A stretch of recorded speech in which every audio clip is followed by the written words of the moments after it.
Okay, this is one way you can get your case turned around. Another way, in a criminal case, or actually in any case, ineffective assistance of counsel motion. An ineffective assistance counsel motion claims criminal defense attorney performance was so deficient it violated the defendant's Sixth Amendment right to fair representation. It didn't mention the Sixth Amendment's right to effective assistance of counsel, fair representation. Based on Strickland versus Washington, the defendant must prove the counsel's errors fell below objective standards of reasonableness and cause prejudice, meaning the outcome likely would have been different.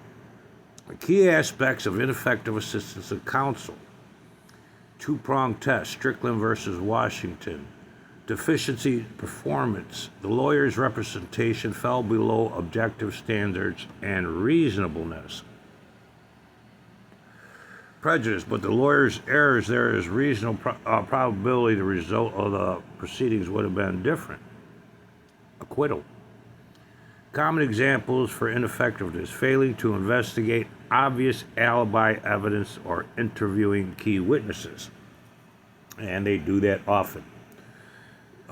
Failing to challenge illegally obtained evidence, which they do that often.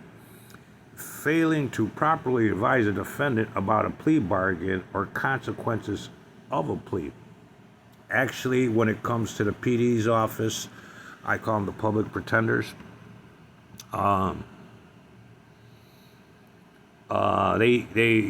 come out a lot and just tell them, here, sign this and you can go. That's totally ineffective assistance of counsel, because they're not even advising them of anything. Just sign this and you can go, it'll be over. I stopped that happening a lot of times, and the people didn't know they were leaving with a felony if they signed that. And then the public defender got mad because I had them ask for a probable cause hearing. Judge got mad. I know where this is going, so they send it to trial. And then I usually have people cite ineffective assistance of counsel based on violating the rules of professional conduct. And no lawyer follows the rules of professional conduct. Diligence, communication, expediting litigation, misconduct, reporting misconduct. Misconduct is violating anything in the rules of professional conduct. And in the rules of professional conduct, as well as code of judicial conduct, it's mandatory to report misconduct of all lawyers and judges by any lawyer and judge having any knowledge of this misconduct. So, when your lawyer fails to abide by the rules of professional conduct, pretty easy to understand, as much as you see me reading right here.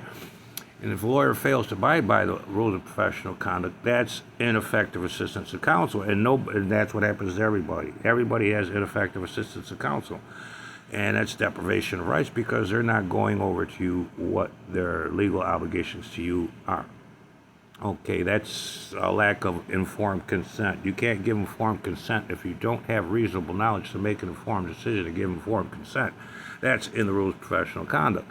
So failing to properly advise a defendant about a plea bargain or consequences of a plea. So they rarely do that. So I help a lot of people beat their cases by asking for a probable cause, stating, trying to get the judge to, cite the attorney for ineffective assistance of counsel, which for a lot of people will tell you that's almost impossible. So you're going to have to pull out the code of judicial conduct, and that's what I have hard copies, and I'm going to take them with me because I have a case to appear in. And I'm going to take the code of judicial conduct, demand my right to be heard, and then there's mandatory reporting of misconduct. That's another canon. The judge's failure to do either or is failing to, abide by the other canons, because you violate one canon, it's impossible not to violate more. It's inevitable. You violate one, you violate them multiple, if not all. And the same thing goes with the rules of professional conduct. You violate one rule, you wind up violating multiple rules. You cannot just violate one rule. And if the rules are violated, the code's violated, because nobody's reporting all this misconduct. If the codes are violated, the rules are violated because nobody's reporting that misconduct. That's deprivation of rights charge on everybody, and nobody reporting that misconduct. It evolved into a conspiracy against rights under the color of law. Because everybody in that courtroom is not only supposed to abide by the rules of professional conduct and co-judicial conduct, enforce them, report misconduct, and self-reporting is just as well. So the judge is legally required to report your attorney for ineffective assistance of counsel, prosecutorial misconduct, and themselves for judicial misconduct. Okay, so that's how you win when you use the ineffective assistance of counsel defense, which I used years ago, and I switched it back to a conspiracy against rights under the color of law. But that's legally, that's what's called a conspiracy against rights under the color of law by definition. And just Google a conspiracy against rights under the color of law complaint form, and you could do that there too. Okay, collateral proceedings, habeas corpus. Some states are trying to abolish the writ of habeas corpus, which they can. The Constitution says so. That would be in the interest of the bar, not the public interest, which is breaking the law. In the public interest, that's the law, must do that. When the ineffectiveness requires evidence outside the trial record, you don't even need anything, evidence outside. All you need is the law. Nobody abided by the rule of professional conduct. Nobody reported the violations, that's deprivation of rights, and then nobody reporting any violations of the rules of their code. That's a conspiracy against rights under the color of law. It only takes two people to create a conspiracy, and so far we're only talking about three people: the public defender, state's attorney, and the judge. Okay, so that's three people, and usually people appeal and it goes to the appellate court and they rubber stamp it. So that's adding to the conspiracy against rights under the color of law. You can also file complaints for violating the rules and the codes. In Illinois, you can file a complaint with the Illinois Attorney Registration Disciplinary Commission. They have a complaint form, or you can just put in your search bar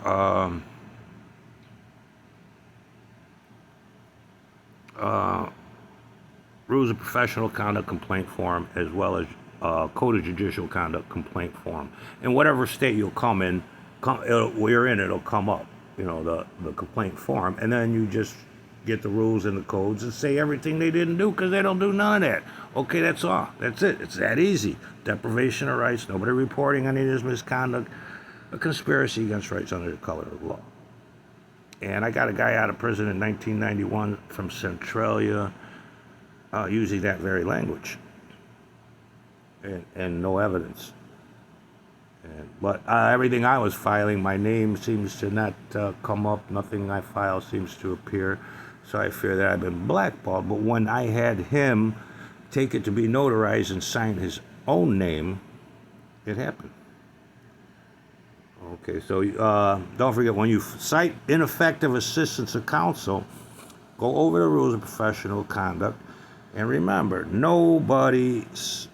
they're legally required to report him for ineffective assistance of counsel. That's violating the oath.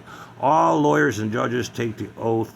When they take the oath, what's required by that oath is effective assistance of counsel, fair trial, due process, a quick and speedy trial. They always violate the quick and speedy trial. If they violate, just look up quick and speedy trial. Any violations on that, which they always do, you can have the case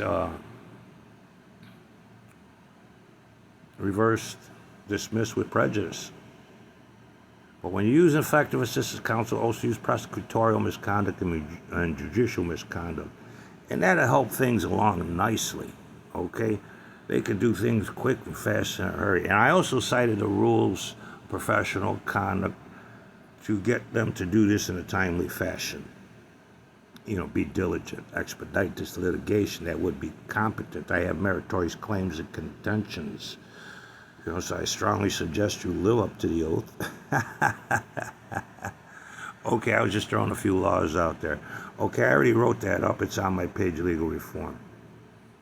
Examples of ineffective assistance of counsel. did they ever disclose to you? I've always had a problem with disclosure. It's mandatory.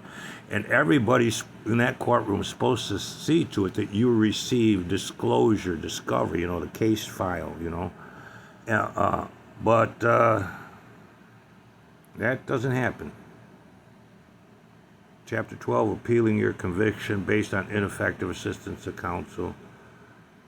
The ineffective assistance claim exploiting the trial's counselors lousy. They're all lousy if they're not. If you don't know what the rules of professional conduct are and you hire a lawyer, that's already deprivation of rights. I mean, they should sit you down and talk this over with you. Read the rules of professional conduct yourself. It's self-explanatory. It's in layman's terms. As the legal profession calls us, it's in simpletons' terms. I've dealt with these people for quite a few years. They consider us simpletons simply because we don't have the legal knowledge that they do. And I'm just trying to help you along, okay? Because seriously, if you don't have the education of a legal seasoned professional, it's like you're a Boy Scout, or let's just say a Cub Scout, put on the front lines of the Ukrainian war, taking on the Russians with rubber knives. You don't want to do that. You're going to get hurt, okay? So make it easy. Go over the rules of code. You'll find out nobody's doing that. That's deprivation of rights on everybody's account. And that's conspiracy against rights under the color of law. So, but if you just want to go with the ineffective assistance of counsel motion, like I said, there's plenty of ways that you can put in a motion to quash based on what I just said. A motion to quash.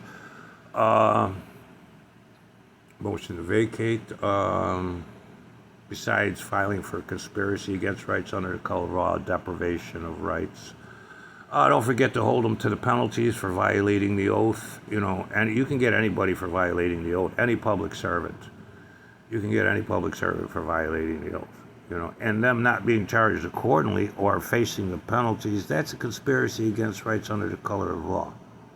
All right? No. Public servants are supposed to be held to a higher standard. They have the education that you don't, or they should have the education that you don't. It's ridiculous that they put people out there policing the streets, but yet they don't have to know the law. They will make things up. Last time I got a little serious with this one cop, and I had to remind him the penalties for violating the oath. When he was going through my pockets, I had to remind him the requirements of a Terry stop, which is a stop and frisk, and that's only a pat down. You can't go in a person's pockets and wallet and, no, you can't do that. And I never gave permission, and then I mentioned the penalties, and he asked me, what are you, a lawyer? I said, no. He's, you know the law? Yeah. I told him, you know the law? Yeah. I says, no, you're lying, because I know the law, and right now, I can tell you, you don't know the law. But he said I was walking across the street. Didn't want to use the wheelchair. I felt embarrassed, so I struggled. And I struggled with my canes and my braces on. And he started yelling. He said I was walking funny and said I was selling drugs. He kept changing what he was going to arrest me for. But finally, he jumped in the car and took off, pretty pissed off when I mentioned about the code of conduct, policeman's code of conduct. And he was violating that. It's easy to look up. He took my phone from me, which is illegal. He said I couldn't record him, which was illegal because I was able to record him. I did manage to get a couple pictures of him before he took my phone away. But that's deprivation of rights. All right. Cops will often deprive you of your rights. So remember, violating the oath, violating your constitutional rights. A legal term is called deprivation of rights. So just Google deprivation of rights complaint form, and that'll explain everything to you.